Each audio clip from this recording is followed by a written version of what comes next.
packs. He needs all the packs. I don't know, like, I just don't see any cards he can maybe cut. Like what sideboarding can Ben do before he turns off his combo? Schroesman says you gotta bring the Angers. Why would you even put them in the board if you're not gonna use them? Yeah, I mean, like, this is a match to use them in. Like, it buys us so much time because Romario's not really a burn deck. He's got some white cards as well that have nothing to do with burning face. So I feel as though you need those extra turns that Anger or even Pyroclasm could give you. The Anger being more flexible, obviously, Romario's got some prowess creatures that could live through a Pyroclasm. So I think there's reason to not bring in Pyroclasm, but judging by what we see from Romario's list, let me look at it again. Romario's still sideboarding. He's got 3 Boros Reckoners, 4 Monastery Swift Spears, and 4 Secret of the Wind. Why wouldn't you bring an Anger? Just kill the threat. Just kill the threats. And you get so much time, because, again, Romario's deck, not that many burn spells. It's actually not. It's Helix, 1 Rift Bolt, some Spikes, some Bolts, and some Boros Charms. I mean, Molten Rain could deal some damage, I suppose. It's not really a burn deck. It's kind of a burn deck. But he's got paths, too. This is a keep. Absolutely, I would keep that if I was Ben. Okay, we maybe have a game. And we can see that Romario's opener is... hang on a second. Is it a little cut off? Yeah, it's a little cut off. There we go. So Romario's opener is a Path of Mirror Crusader he's brought in. Interesting. 3 lands, a Helix, and a Seeker of the Ring. Now that Path is going to be very relevant. It does disrupt Ben's combo. Can we just ramp to 6 and play mine? Yeah, I think that's what Ben's going to do. So Romario's drawn a Lightning Bolt for the turn. Are we going to see him fire off that bolt? Maybe. Yep. We're going upstairs, boys. So he's going to put Ben to 16. Probably drop the Seeker. I imagine we're going to see Seeker of the Way from Romario. Do you guys really like that we set up the hand capture? I'll do that for next round when we see Saffron Olive versus Trondrazi, played by Paul, which you guys may know him as Looking Glass Elf. Would you guys like me to set up the hand capture again for next round? It wasn't that hard. It wasn't that bad. Instead, ramp to 5, play Breach, put in Hulk, dice, put in 2 of the creatures, sack both, fetch Hive Mind. Yeah, I think that Ben ramping to Hive Mind is just the easier kill. And Ben doesn't really have much going. And Romario is going to go upstairs with the Lightning Helix. I almost would have preferred Romario put in the Seeker last turn. Because, like, I think he's trying to hold up the path is actually what Romario's trying to do. Not that Ben has the Breach, or the Hulk, or the Goryo, or anything, but... Yeah, I mean, and we have perfect information. Romario doesn't know that he doesn't need to hold up the path to exile. And this is going to really slow Romario's clock if he's just throwing these Helixes for 3s instead of getting the prowess triggers on the threats. Ben's going to have some time to just sit back and draw cards. Music's too loud? Okay. Thank you for telling me. Thanks for the update. Okay, so, looks like Romario is looking at Ben's list right now. Yeah. He's looking at something else, because we can't see his hand right now. I hope he gets back on... Oh, he's looking up Lost Oromancers. Okay. He's looking up Lost Oromancers. Alright. Music seems fine. Mic is quiet. Mic is at 100%. I can bring it closer to my face. Does that help? Does this help a little bit? Does this help? I mean, I try to save my voice a little bit. We got a full day ahead of us. I mean, I'm going to be streaming a long time. I don't just have to cover the matches. I'm also streaming my own matches later in the tournament. So we're the 7 to 10 group. I'm trying to preserve the voice a little bit. There's the Summoner's Pact, and I think it's over. I think Romario is going to fall to this combo deck. I think Ben is going to get to Hive Mind. Romario. Yeah.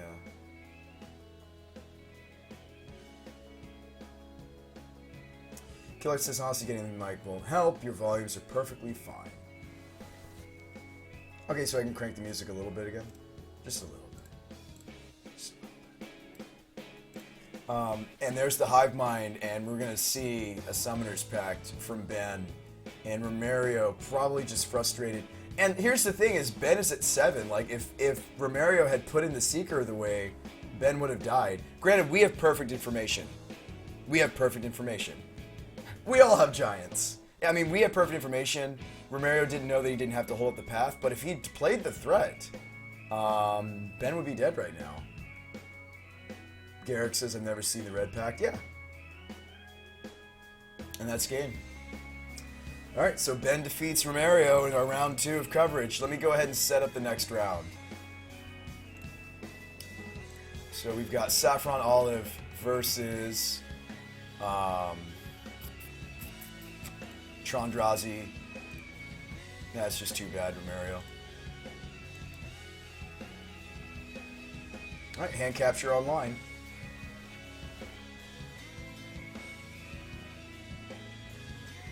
I shouldn't have to change anything unless, like, Paul's got his hand in a very different place. Alright, let's watch this from Saffron's perspective. We're going to get to catch a little bit of Saffron Olive's second match. And his deck is pretty, it's pretty grindy, so he might still be well in the middle of his match. Okay, so we've got, oh, it looks like he's observing, that's funny. So Saffron's observing Pay the Tolls match. So this is the Lone Mirror. I thought this was interesting too. Okay, we'll hang out here for a little bit and watch this match. So we got Seismic Assault versus Zombie Infestation. Who will win? Saffron's match is at the event. I think his match hasn't even started, says Kill.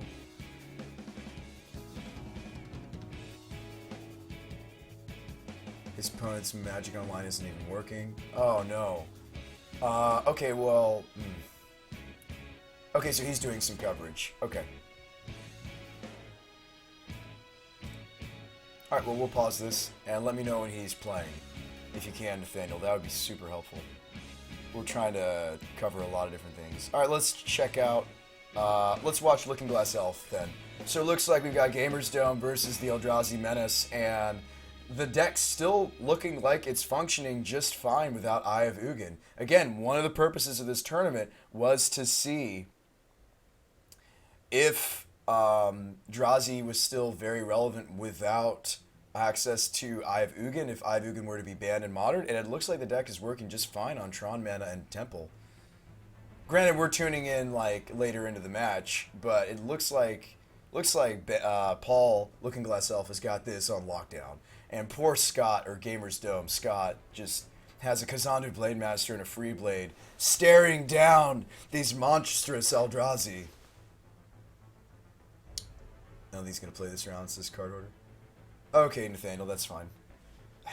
And I don't really see Gamer's Dome. I don't see Scott getting back into this. Now, if you're Paul, do you quarter here? Is he going to quarter the Ally Encampment? He's going to quarter the Godless Shrine. I like that play. Takes him off Path to Exile, potentially, unless Scott has basic. And again, he could have... Okay, Scott does have the basic planes. And again, he could have looked at Scott's list before Ghost Quartering and see if there was maybe a better way to go about that. He takes him off Black Mana, but most of the black threats out of Gamer's Dome deck are not spells. A lot of them are just threats. You got a Free Blade that buys us some time. That's going to grow the Blade Master. And maybe Scott is beginning his slow climb back into this match. The Kazandu Blade Master is going to connect. It's Vigilant. It's first striking. Maybe we have the beginnings of Scott crawling back into this match. Again, without Eye of Ugin, Paul's deck is missing the late game that the Trondrazi deck normally has, or Eldrazi in general. Normally, if it goes to a late game grind situation, they just start tutoring with, they just start tutoring up threats. Drazi could turn into more of a mid-range deck, says Herald. Yeah, I mean, like, we'll see. He's going to activate his Tomb of the Spirit Dragon for some life points. It's going to gain him a couple life points. It's relevant. Oh, could Paul have double Tombed? I think maybe he could have double Tombed. Maybe he accidentally clicked his second Tomb. He probably meant to gain 4 life there. That's okay. Harold says he needs blue.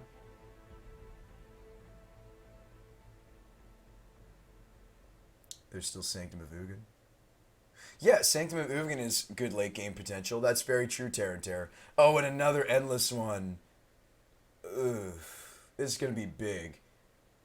I mean, he's got Tron mana active. He's got a temple. This is going to be a big endless one. This is going to be a big one. Yeah, and there's the path, though. And do we have some more copies of Wastes? I think we do. Yep, second Wastes. And I think we're going to see a really big endless one from Paul. I can't imagine he doesn't just slam that. Yeah, here it comes. Oh, boy. Wow. 14, 15, 17. This is a 17-17. Yep, Ewok, you called it. Holy hell, that's a big endless one. It's not great for this deck, though. It doesn't have enough creatures to turn on the Sanctum. Wow. That is an actual... That creature is bigger than Emrakul. This creature is bigger than Emrakul. That is a 17-17. I cannot remember the last time I saw a 17-17 creature. Oh, and it's over. So Paul's going to dismember the Blade Master and swing in for lethal. And that's the match. Okay, so let's see how Paul can sideboard. Maybe Gut Shot is relevant. I don't know. I mean, a lot of Gamers Dome's threats start small. I think the only way that Gamers Dome wins this is getting underneath Paul. But maybe you don't want the shots. He's got an All's Dust in this thing.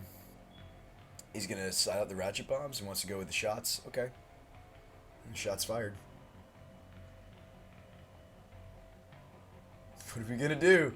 Can't it be stopped by 15 squirrels? It can't, Druid to Druid. You need 17 squirrels.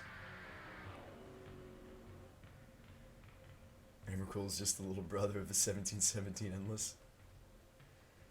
Okay, so... Ooh, do you keep this? It's got a Simian, a tower, and a tomb. Maybe you keep this? It's not very explosive, but... it could turn into something. Oh, let me turn off the hand capture for a minute here, because we're... Yeah, that's the same match I'm observing. Well, actually, what I can do is I can... Hang on. Let me pull up Saffron. Just see how he's coming. Okay, so he's jamming some spirit combo. Okay, tokens basically. Why no Seagate?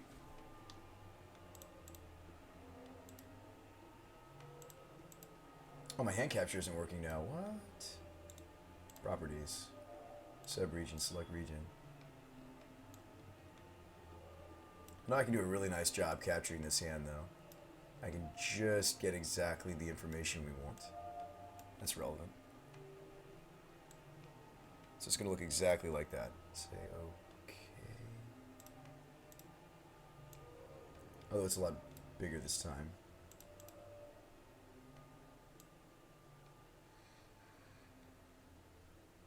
That's a much nicer hand capture, though. A lot bigger this time. That's good.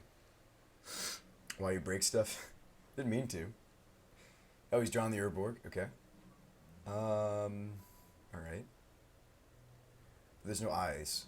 I guess the Urborg's still somewhat relevant. You're gonna get in there with a 2/2. Problem is, if he draws a card, we can't see it.